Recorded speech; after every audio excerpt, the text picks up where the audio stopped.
అరటిపండు న్యూస్ కి స్వాగతం. ఈ రోజు ముఖ్యాంశాలు. నిన్ను మ్యూజియంలో పెట్టాలి జగన్. నీ ముఖం ఎప్పుడైనా అద్దంలో చూసుకున్నావా జగన్? నీ ముఖానికి ఎమ్మెల్యే పదవి ఎందుకు జగన్? అది నేను అనట్లేదండి, జగన్ రెడ్డి సొంత చెల్లెలైన షర్మిల అంటుంది. షర్మిల చేసినటువంటి ట్వీట్ సారాంశాన్ని అయితే చదవాల్సినటువంటి అవసరం ఉంది. మీ మూర్ఖత్వానికి మిమ్మల్ని మ్యూజియంలో పెట్టాలి. ఎవరిని? జగన్మోహన్ రెడ్డి గారి మూర్ఖత్వానికి జగన్మోహన్ రెడ్డి గారిని మ్యూజియంలో పెట్టాలంట. ఇక అద్దంలో చూసుకోమని చెప్పింది అందుకే. ఎవరిని? జగన్మోహన్ రెడ్డి గారిని అద్దంలో చూసుకోమని చెప్పింది. జగన్మోహన్ రెడ్డి గారు అసెంబ్లీకి వెళ్ళకపోవడం తప్పు కాబట్టే రాజీనామా చేయమన్నా. జగన్మోహన్ రెడ్డి గారు నువ్వు పులివెందులకు రాజీనామా చేస్తావా లేదని జరుగుతుంది. ప్రపంచంలోనే అతి కాస్టెస్ట్ పెయింటింగ్ ఏంటంటే డావిన్సీ వేసిన సాల్వటార్ మూవీ. ఇప్పుడు దానికి గట్టి పోటీ ఇస్తున్న జగన్ అన్న అమ్మో బొమ్మ.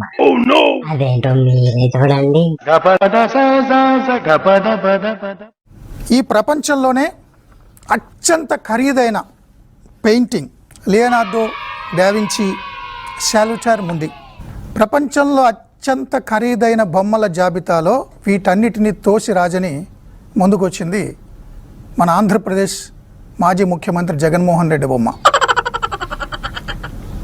బట్ ఇక్కడ జగన్మోహన్ రెడ్డి బొమ్మ మాత్రం మీకు ఇష్టం ఉన్నా లేకపోయినా ఆంధ్రప్రదేశ్లో ఉన్నటువంటి ప్రజలందరూ అగ్గిపుల్ల కొనుక్కున్నా, ఉప్పు పప్పు కొనుక్కున్నా కట్టే పన్నుల ద్వారా వేల కోట్ల రూపాయల ప్రజాధనం వెచ్చించి తన బొమ్మలు వేయించుకున్నాడు.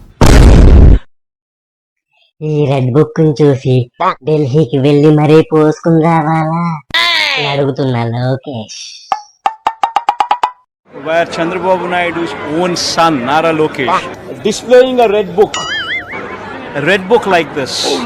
ఎందుకు ఈ ఎర్ర బుక్ పట్టుకుని తిరుగుతున్నా కనుక. అరే ఎందుకే మీరు అంత భయపడుతున్నారు? నేనేం చెప్పా? ఎవరైతే తప్పు చేశారో, ఏ అధికారులైతే చట్టాన్ని ఉల్లంఘించారో జైలుకి పంపిస్తానన్నా. ఈ ఎర్ర బుక్ చూసి ఎందుకు మీకు ఉచ్చబడుతుందో నాకైతే అర్థం అవుతుంది. సినిమా వాళ్ళతో ఎందుకు పెట్టుకున్నావు జగన్ రెడ్డి? అందుకని మన పార్టీ సంకనాగిపోయింది అని అంటున్నా కేకరే. ఈ మధ్యకాలంలో కొన్ని మంచి మూవీస్ వచ్చినాయి. కల్కినో, మహారాజా, ఇట్లా నాకు ఆ సినిమాలు కూడా గుర్తుకొస్తాయి. ఏమన్నా పన్నా జగన్మోహన్ రెడ్డికి చెప్పండి, టికెట్ రేట్లు తగ్గియాలా అని చెప్పేసి పడి ఆ సినిమా వాళ్ళతో అందరితో నిష్ఠూరాలు తప్ప వేరేది ఏమన్నా ఉందా? ఎవరు లైఫ్ వాళ్ళు ఉంటాండ్రి. ఆ టికెట్లు తగ్గేలా, సామాన్యులకి ఇది కావాలా, అంతంత రేట్లు ఉండకూడదని ఆయన ఏదో పన్నాడు. పడితే అందరితో ఈరోజు నిష్ఠూరాలు తప్ప వేరేది ఏమన్నా మూట కట్టుకున్నాడు. ఆయన ఏం మూట కట్టుకోలే కదా.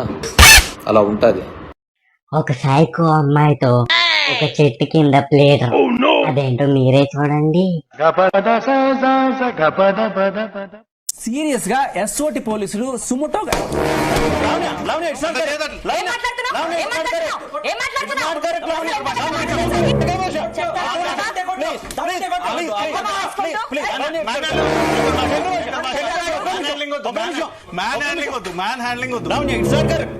మీరు ప్రూవ్ చేయండి, కేసు పెట్టండి.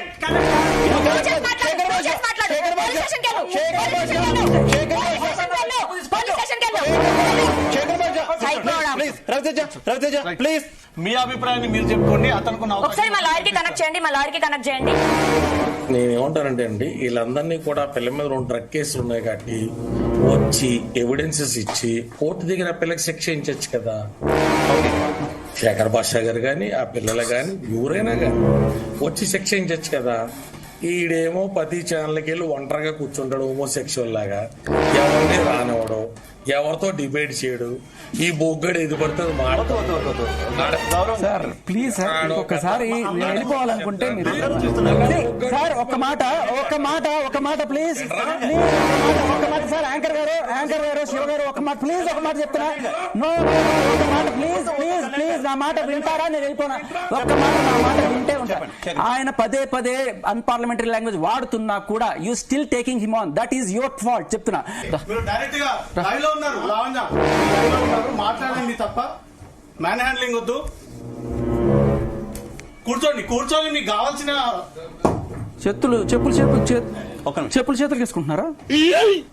దా, రా. కొజ్జా ఏదో గురించి అది అసలైన సంస్కారం బయటకు వచ్చింది.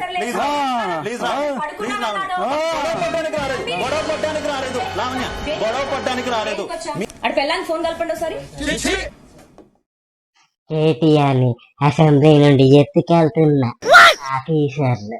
ఏం ఉత్సాహం అండి, పరిమాణ ఉత్సాహం.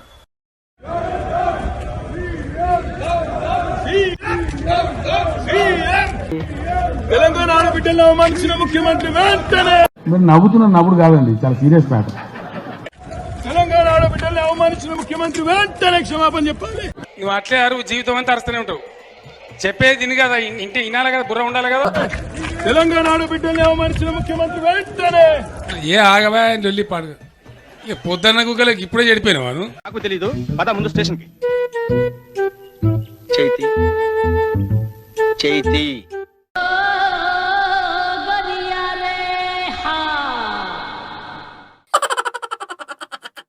ఈ వార్తలు ఇంతటితో సమాప్తం.